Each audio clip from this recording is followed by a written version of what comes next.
Ce programme vous est présenté par France Bleu Loire-Océan. Première radio sur l'infotrafic en temps réel. À retrouver sur le 101.8.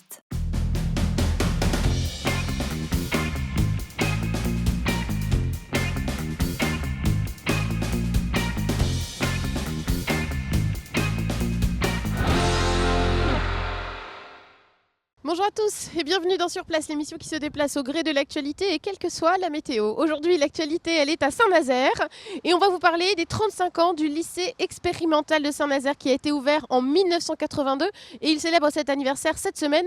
L'occasion pour nous de vous montrer comment ça marche, un lycée expérimental et ce que ça veut dire aussi, puisque plus qu'un lycée de la deuxième chance, c'est surtout un lycée qui veut faire de la pédagogie. Autrement, il accueille 180 élèves qui viennent de toute la France. On vous en dit plus avec nos invités. C'est parti.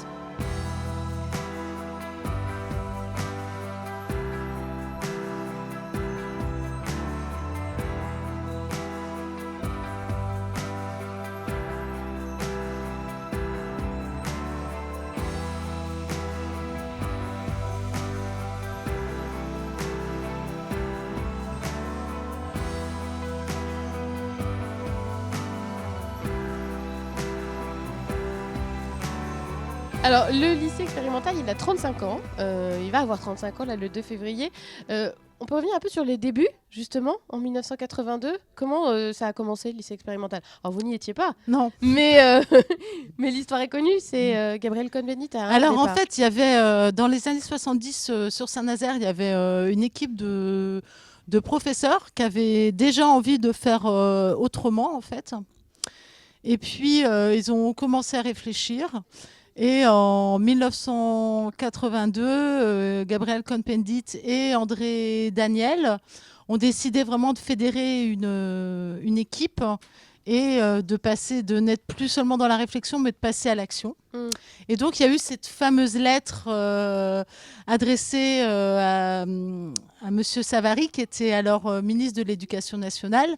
Et donc, il commence par camarade libertaire, enfin voilà, camarade ministre, pardon, oui, plutôt. Et qui finit par salutations libertaires. Ouais. Voilà, où il se proposait donc de créer une autre école. Qui permettait et aux élèves de faire différemment et aux professeurs d'envisager aussi de faire l'école différemment. Donc c'est comme ça que le lycée expérimental est né, reconnu par l'Éducation nationale. Hein, oui, nous sommes un établissement public et nous le revendiquons. Pour nous, c'est important d'être public parce que souvent, les alternatives pédagogiques sont privées ou voire privées hors contrat. Alors que pour nous, c'est important que dans le service public, il y ait d'autres formes de pédagogie qui soient représentées, en fait. Même si les lycées expérimentaux comme celui-ci, il n'y en a pas beaucoup en France, hein. Il y en a 4. Non, alors il y en a 4. Et puis on va dire qu'il y en a 2 qui ont gardé aussi le côté politique autour de l'autogestion, de la cogestion, en fait, du partage du pouvoir. Donc le lycée autogéré de Paris et nous. Ouais, c'est ça. Voilà, les 2 autres, Caen Hérouville et le lycée d'Oléron, se sont un petit peu, s'ils ont gardé le côté pédagogie alternative, ils se sont un petit peu plus normalisés sur le partage du pouvoir et la prise de décision et la gestion ensemble de l'établissement. C'est pour que chacun puisse être maître de la décision et puisse la mettre en application.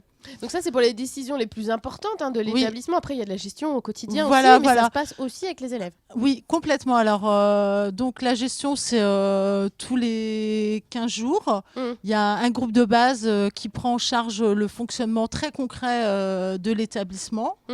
Donc les élèves et les membres de l'équipe sont répartis dans différents secteurs, effectivement, le secrétariat, la casbah, la cafétéria, en fait, la cuisine, la documentation, et puis tout le monde fait le ménage aussi, voilà.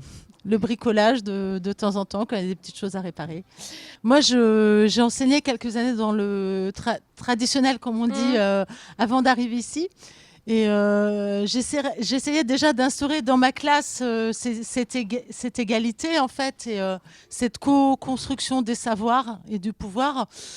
Mais c'était pas forcément évident avec mes collègues ou avec l'administration. Voilà. Et le fait ici, il n'y ait pas de hiérarchie, voilà, qu'il y ait cette égalité, ça change beaucoup de choses. Ouais. Voilà. Et puis, on est amené par l'interdisciplinarité ou la transdisciplinarité à toucher vraiment beaucoup de domaines. Donc, c'est très enrichissant aussi pour les MEU. Nous sommes toujours en auto-formation, en fait. Oui, c'est ça. On n'est pas là pour appliquer un programme strictement défini, même si vous le suivez aussi. On le suit bien sûr, parce qu'il y en a qui décident de passer le bac. Voilà. Alors, l'établissement, il a 35 ans. Comment se présente la suite ? On sait que là, vous êtes un peu un carrefour, parce que notamment du point de vue du bâtiment, il y a des décisions importantes qui vont être prises.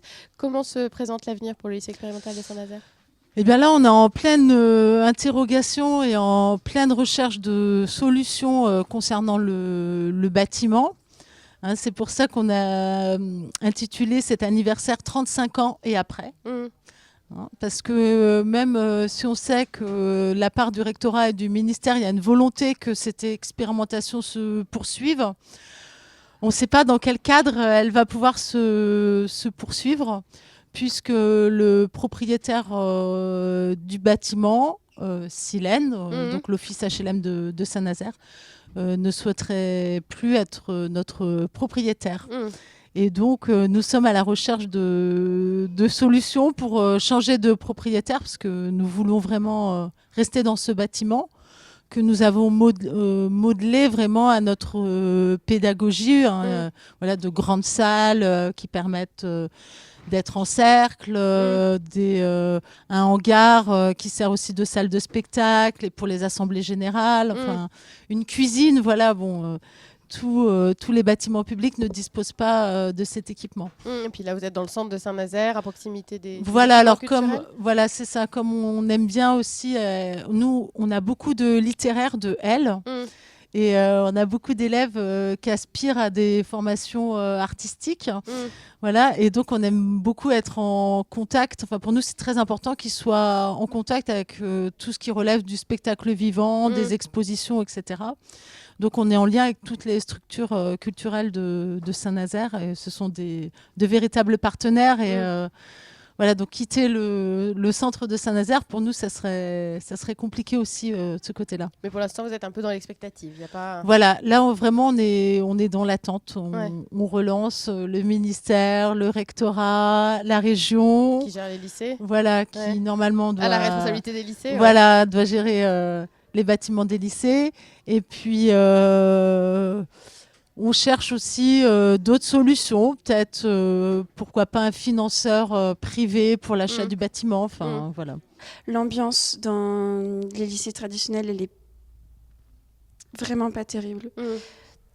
Ça dépend. Quand je vais dans d'autres lycées, parfois à la sortie des cours, je me rends compte que c'est encore pire dans d'autres lycées, mais quand même, moi, je le vivais très mal. Toi, tu as 15 ans, tu es en première, puisqu'ici aussi, on parle quand même de première, de terminale, comme dans un lycée trad, même si en seconde, on est en déter. C'est encore un mot différent que j'ai appris avec vous. Tu as 15 ans, donc ça veut dire que tu as de l'avance. Pourtant, dans l'idée, le lycée expérimental, c'était aussi pour les jeunes qui sont un peu en échec scolaire. J'ai tout faux ?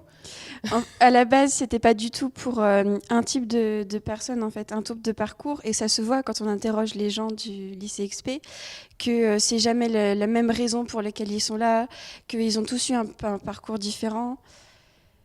Il y a aussi des gens qui sont comme toi, qui ont des facilités scolaires, en fait. Ouais. Il faut expliquer que quand on est de gestion, il y a différents secteurs. Tu me corriges si je me trompe. Il peut y avoir le secrétariat, il peut y avoir la cuisine, il peut y avoir le bricolage aussi. Et toi, donc la cuisine, c'est ce qui te plaît. Alors, il faut expliquer comment ça marche, la cuisine, ça c'est intéressant. C'est le matin, les élèves qui décident un peu du menu aussi. Oui, on décide du menu le matin même ou la veille. La veille, c'est mieux, mais on n'a pas toujours le temps. On prend les repas des élèves et des MEU le matin de 7h45 à 8h30.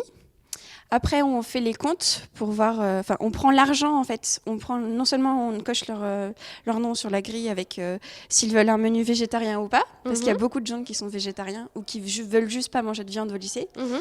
Et donc, on prend l'argent en même temps parce qu'on n'a pas le droit de de garder de la nourriture en fait.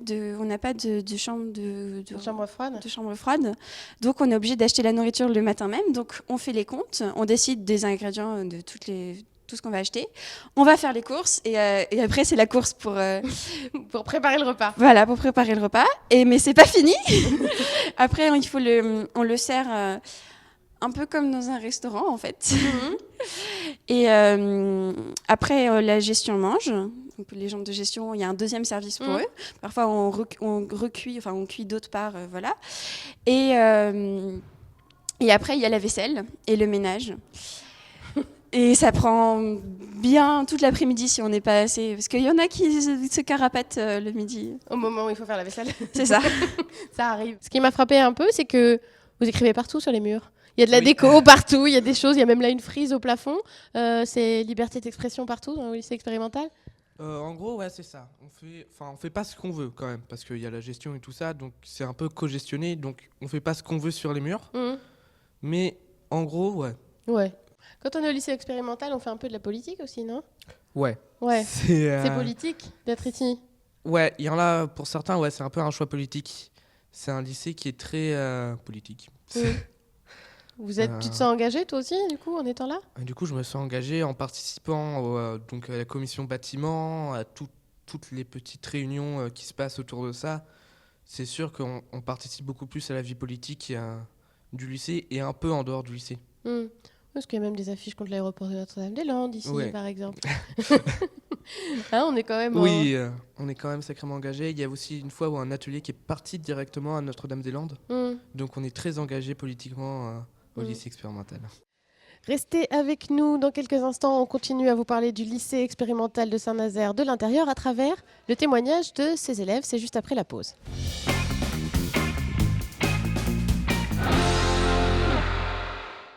Ce programme vous a été présenté par France Bleu Loire-Océan, première radio sur l'infotrafic en temps réel. À retrouver sur le 101.8.